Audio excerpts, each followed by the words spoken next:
राम मंदिर नाम सुनते ही 500 सालों की हिंदुओं की त्याग और तपस्या याद आती है।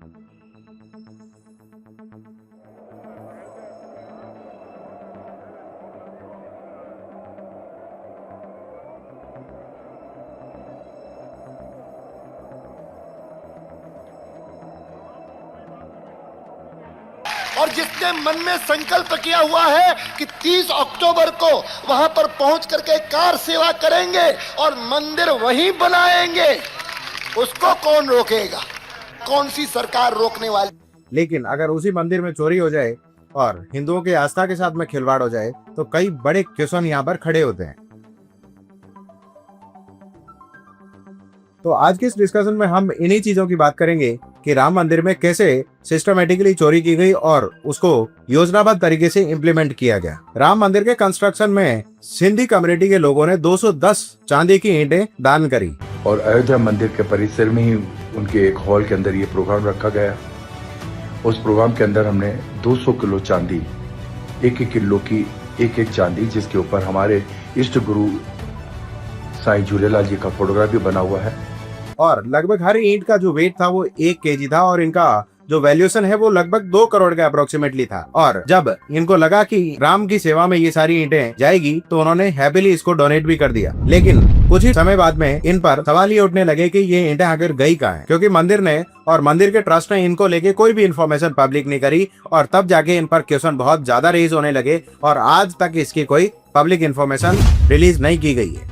और ये सारे जो आरोप हैं वो लग रहे हैं मंदिर ट्रस्ट के जो सेक्रेटरी जनरल यानी महासचिव चंपत राय पर। ये मामला सिर्फ चांदी की ईंटों का नहीं था, चांदी की ईंटों के अलावा भी कई सारा सामान यहाँ पर गायब हो। एक फॉर्मर जो हमारे होम सेक्रेटरी हैं उन्होंने बोला कि सोने की उन्होंने रामचरितमानस तक डोनेट कर दी और उसका अभी तक कोई हिसाब नहीं दिया गया है। तो यहाँ पर ये बहुत बड़े क्वेश्चन रेज करता है। तो यहाँ क्वेश्चन ये रेज होता है कि आखिर जो इतना बड़ा दान दिया जाता है वो ज्यादा क्या है और इसको मैनेज कैसे किया जाता है, इसको समझते हैं। इसमें सबसे पहले दान पेटियां मंदिर में रखी जाती है और जब दर्शन का टाइम कंप्लीट हो जाता है उसको सील कर दिया जाता है और मंदिर से 200 मीटर की डिस्टेंस पर एक पिलग्रिमेज फैसिलिटेशन सेंटर यानी कि तीर्थ सुविधा केंद्र बनाया गया है। वहां पर इसकी काउंटिंग की जाती है और इसको कंप्लीट गिना जाता है। और इस कंप्लीट मैनेजमेंट के लिए राम जन्मभूमि तीर्थ क्षेत्र बनाया गया और इसके लिए एक ट्रस्ट का भी निर्माण किया गया। इसमें टोटल 15 मेंबर होते हैं और इसमें जो सेक्रेटरी जनरल है वो है चंपत राय। सबसे पहले जो कैश आता है उसके बाद में गोल्ड और जितने भी ऑर्नामेंट्स आते हैं उनकी काउंटिंग की जाती है और सेकंड डे पर जितना कैश और ये सारी चीजें हैं वो स्टेट बैंक में डिपॉजिट करवा दी जाती है। ट्रस्ट ऐसा कहता है कि 3 लेवल पर यहाँ पर मॉनिटरिंग की जाती है जो कैश काउंट करते हैं। पहला काउंटिंग करने वाले कर्मचारी, दूसरा ट्रस्ट के जो रिप्रेजेंटेटिव हैं, तीसरा बैंक और ऑडिट से रिलेटेड जो भी ऑफिशियल्स हैं। अगर डॉक्यूमेंट फॉर्म में देखें तो ये जो पूरी प्रोसेस है बड़ी ट्रांसपेरेंट और पारदर्शी लगती है, लेकिन अगर इसके अंदर डीपली इन्वेस्टिगेट करें तो इसमें बहुत सारी इरेगुलरिटीज अभी तक सामने निकल के आई है। और इसमें सबसे बड़ी इरेगुलरिटी यह है कि इसके काउंटिंग की जो रेस्पॉन्सिबिलिटी थी एक प्राइवेट एंटिटी यानी निजी कंपनी को दे दी गई और उन्होंने कैश के काउंटिंग में ही हेराफेरी कर ली। और यही जो प्राइवेट ऑफिशियल्स थे ये अलग अलग शिफ्ट में वर्क करते थे और शिफ्ट में वर्किंग के टाइम पे ये अपनी ही ड्यूटी के टाइम पे कुछ कैश और कुछ ऑर्नामेंट्स निकाल के अपने साथ ले जाते थे। अब आप सोच के देखें, जो राम जन्मभूमि मूवमेंट 1992 में डिस्प्यूटेड स्ट्रक्चर यानी विवादित ढांचा जो बाबरी मस्जिद का था उसको गिराने के बाद चालू हुआ, उसमें 2024 में जब राम मंदिर का कंस्ट्रक्शन कंप्लीट हुआ तो लाखों और करोड़ों हिंदुओं को ऐसा लगा कि अब हमारी जो आस्था है उसका सम्मान हुआ है। लेकिन उस सम्मान के साथ इतना बड़ा धोखा यहाँ पर किया गया और ये काम प्राइवेट ऑफिशियल्स को देना ही नहीं चाहिए था, लेकिन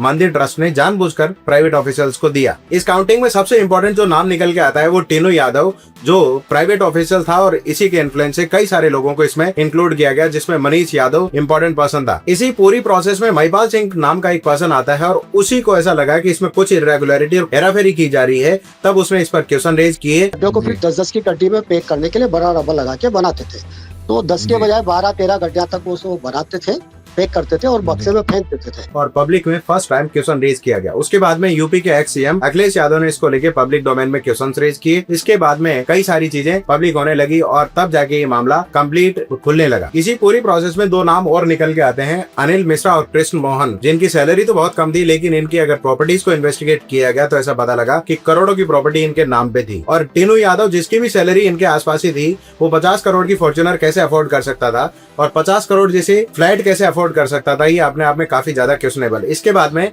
यूपी गवर्नमेंट ने इसको लेके एक एसआईटी यानी स्पेशल इन्वेस्टिगेशन टीम फॉर्म करी, जिसमें कई सारी चीजें निकल के आई। लेकिन यहाँ पर समझने वाली बात यह है कि चंपत राय जो ट्रस्ट के सेक्रेटरी जनरल यानी महासचिव हैं, वो अभी भी बसते नजर आ रहे हैं। कोई एक्शन उन पे नहीं लिया गया, जस्ट रेजिग्नेशन उनके द्वारा लिया गया। इस पूरी प्रोसेस में इन्वॉल्वमेंट जो सबसे ज्यादा दिखता है वो चंपत राय का ही दिखता है, जिनको बिना एफआईआर के रेजिग्नेशन एक्सेप्ट भी कर लिया गया। लेकिन अभी भी क्वेश्चन एसआईटी और उसके इन्वेस्टिगेशन पे निकल के आ रहे हैं कि मेन जो कल्प्रिट है वो इसमें बच कैसे गया और एफआईआर आज तक चंपत राय पर रजिस्टर क्यों नहीं हुई। अगर चंपत राय पर एफआईआर नहीं होती है तो जो मेन कल्प्रिट और बिग फिश है वो अभी भी बचती हुई दिख रही है। और यहाँ पर एक एलिगेशन ऐसा भी लगाया गया कि राम मंदिर के कंस्ट्रक्शन में जहाँ पर स्टोन्स की एक्चुअल कॉस्ट 2 करोड़ थी, उनको 9 करोड़ 10 करोड़ में परचेज किया गया, यानी जो मार्केट रेट है उससे कई गुना ज्यादा पर उसको परचेज किया गया। इसमें कौन पर्सन रेस्पॉन्सिबल थे? ट्रस्ट के महासचिव यानी सेक्रेटरी जनरल चंपत राय की बिना कंसेंट के ये कैसे पॉसिबल हो सकता है? अपने आप में ये बहुत बड़े क्वेश्चन रेज करता है। तो इसका मतलब आज भी अगर गवर्नमेंट उनके बचाने में लगी है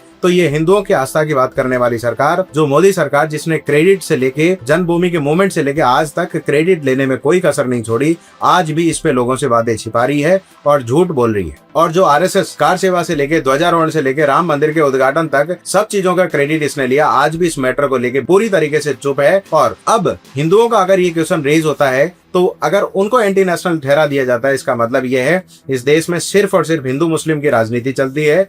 यहाँ पर आस्था से खिलवाड़ करना बहुत ही कॉमन और इजी बात बन गया। क्या आपको भी लगता है कि राम मंदिर कंप्लीटली कमर्शियल बना दिया गया है, कॉमन मैन के दान की कोई रेस्पेक्ट नहीं है? तो मुझे कमेंट करके जरूर बताएं। Thank you.